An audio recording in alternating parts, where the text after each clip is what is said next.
Bro, I can't even start the review without first saying, why is Bryson Tiller smoking Big Sean on his own song? Why is the R&B guy rapping better than Big Sean? And it makes me say, okay, yeah, that's why you not in the top 3. That's why J. Cole and Drake and Kendrick will always be on top of you. First off, I'm from Detroit, so anybody from Detroit, anybody from Detroit that's gonna get mad that I'm saying this can suck my dick. Let's just start it right there, okay? Let's start it right there. And you shouldn't really be too mad because Big Sean has done a lot for Detroit hip hop, okay? But I'm not one of them dudes from Detroit that mean I'm just gonna bow down to everything that's going on in Detroit. You know, like Eminem is not my top 5 best rapper. He not my top 10 best rapper. He might go somewhere in my top 20, all right? So all I can do is keep it real. And Big Sean is not broke. Big Sean looks great. He's taking care of his skin. He got a new baby. His baby mama is bad. He done smashed a lot of the baddies in Hollywood. I'm not going to say too much, but Big Sean as a human being is okay. We talking about Big Sean, the rapper, okay?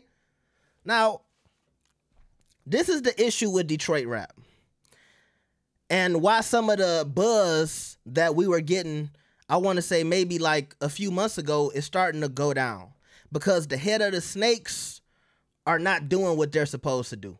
Because, yeah, Eminem just dropped the album, and I think M fans liked it, but I think Eminem is so much bigger than Detroit. When he does shit, it doesn't really reflect on the city. But when you got people like Peasy coming out, and he's smoking it. And I think the first thing I need to say, Peasy should be the new head of the snake from Detroit. He should be the nigga holding up the flame, holding up the torch for Detroit. I think Big Sean needs to give it to Peasy because low-key Peasy has had it in the streets already. And then Big Sean can come behind Peasy. Because I enjoyed Peasy's last couple of projects more than I enjoyed this. I might have enjoyed Babyface Ray last project a little more than this. Cause see, this album, and I'm talking about Better Me Than You now, this album has a lot of great production. But for as long as Big Sean has made us wait for this album, and y'all know my biggest critique of Big Sean is like, you stop chasing the top 3 or Drake and J. Cole. You stop chasing them niggas. My bad, Kendrick. You stop chasing after Kendrick, Big Sean, and J. Cole, okay? You stopped. You put the microphone down. And so now you've been trying to do this resurgence. You was trying to diss niggas on the low key. You was out here doing some bitch shit by showing Kendrick Lamar's text messages, and that's coming from a Drake fan. I told y'all, showing another man's text messages to Charlamagne the God will never be looked at as manly to me. But you did all of that clout chasing shit to build up this album, and so I'm expecting for Big Sean to really deliver.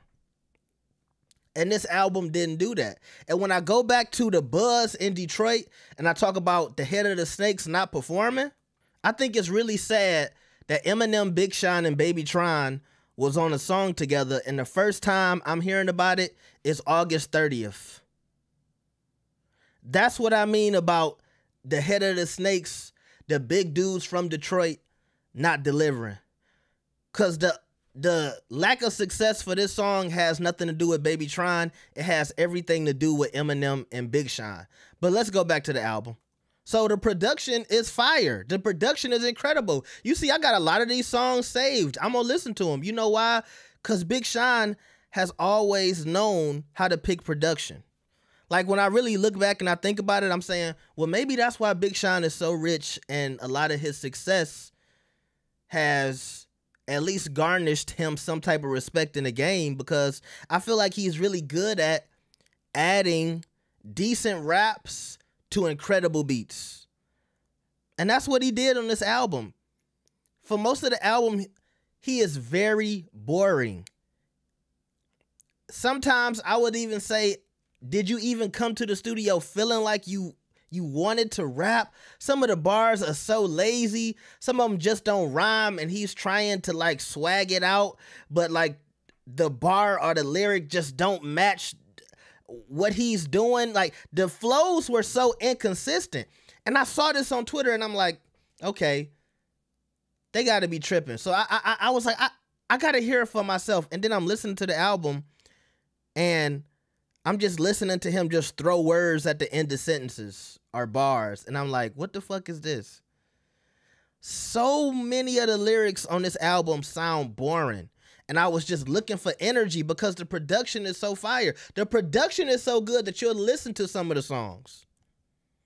But I'm not even going to really say he not talking about nothing.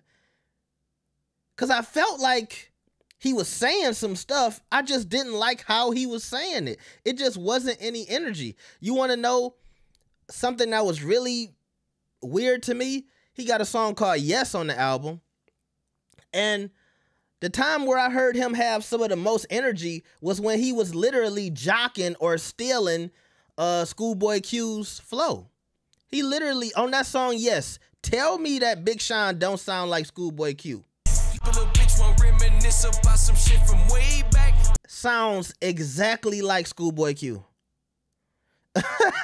like that's one of the moments where he had most of the energy.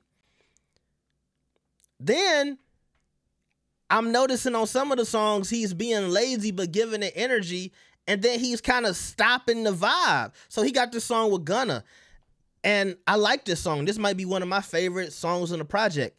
But I'm listening to Big Sean, and I can tell, I feel like his performance on the song was just kind of based off of the feature was Gunna.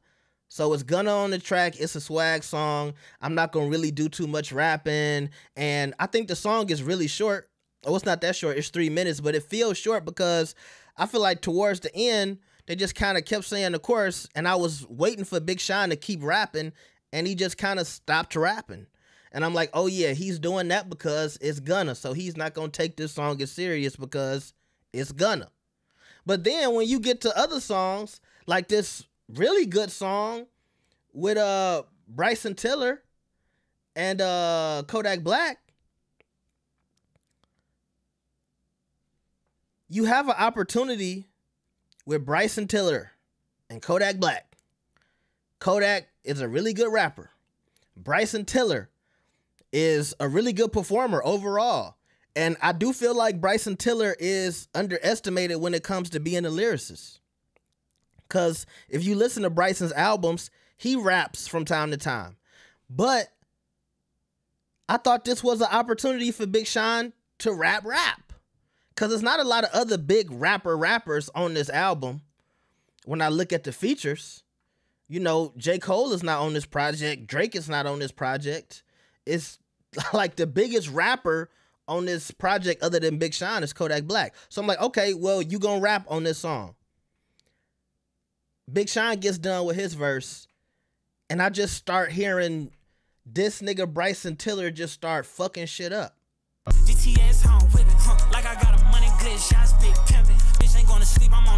He was on a mission to smoke Big Sean on his own album, because that's what he came in here and did.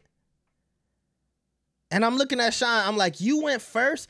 And see, that's another thing.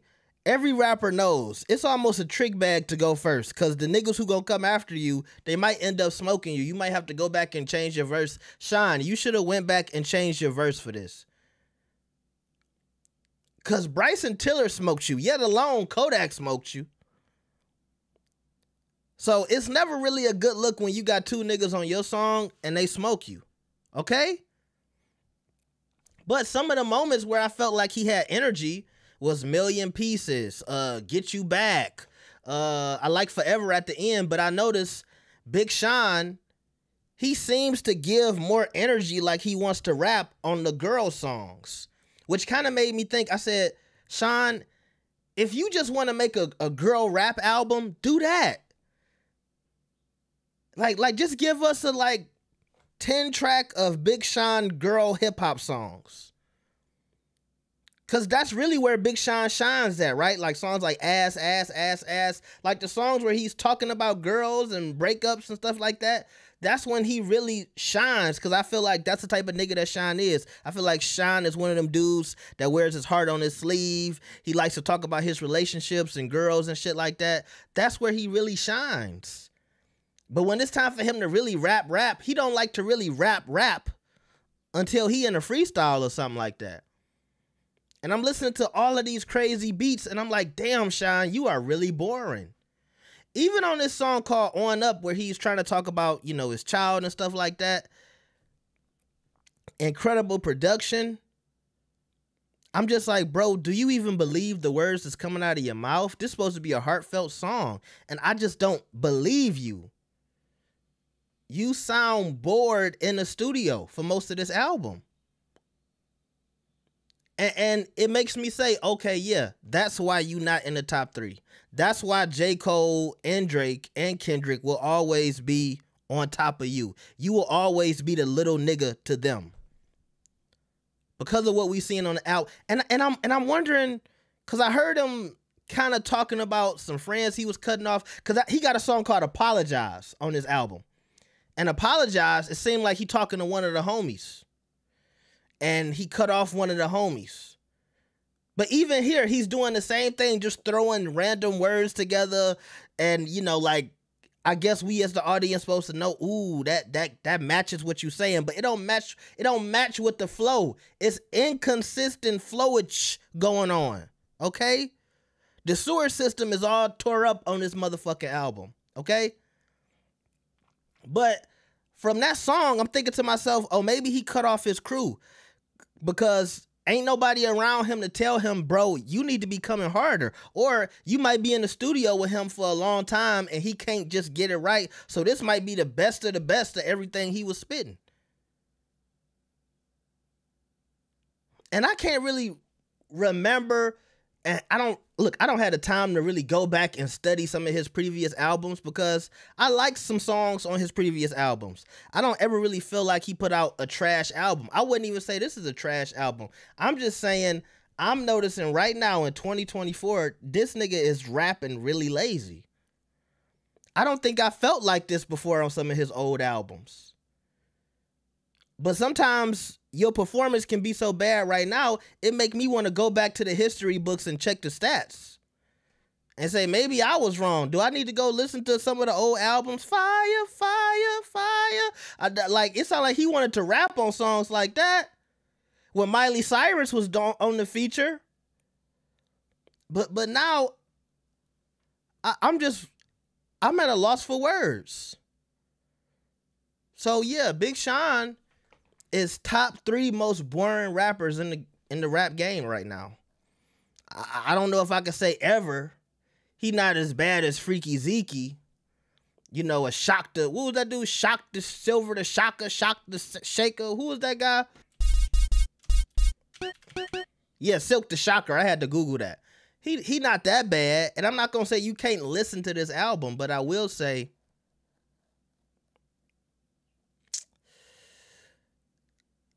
this is not an album that I would want to release after Kendrick Lamar and Drake just had one of the biggest rap battles of all time. And here's Big Sean, the guy who was always trying to say, I'm one of the best, and you should put me here, and I should be talked about with these guys. This ain't the album that's gonna do that.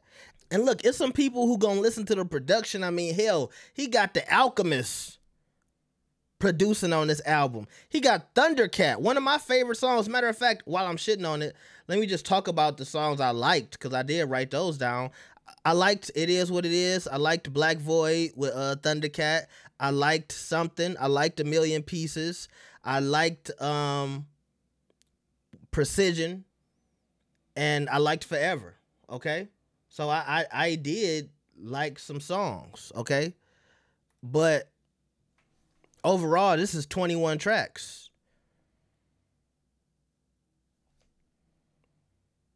And to me, when you put out a long project and maybe only 5 of them can really get some rotation. I don't know, because the rest of these songs I'm keeping just for the production. I'm going to drown him out, and I'm going to listen to this song while I'm at Somerset shopping. like that's how it, I'm gonna be at like Saks. I'm gonna be going through, you know, some Balenciaga t-shirts, and I'm gonna listen to the production on some of these songs rather than the lyrics. So, you know, I just don't think this album coming out at this time, after the Drake and Kendrick battle, after J. Cole been showing his ass for as long as he been showing out, to where even J. Cole apologizing really couldn't, it couldn't break anybody's confidence in J. Cole as a rapper. Like most people now, we don't even care that J. Cole apologized. We like, J. Cole still was that nigga. He could still rap. You know what I mean? When you got all of these dudes rapping, and by the way, all of these niggas is 30 plus, and they still sounding like they at their peak. And then Big Sean comes through, and it's like he's a shadow of his former self. It's not a good look for me. I was trying to make this into a short video. I see I wasn't successful, but let me know what y'all think, man. Like the video and subscribe. I'll see y'all next time. Peace.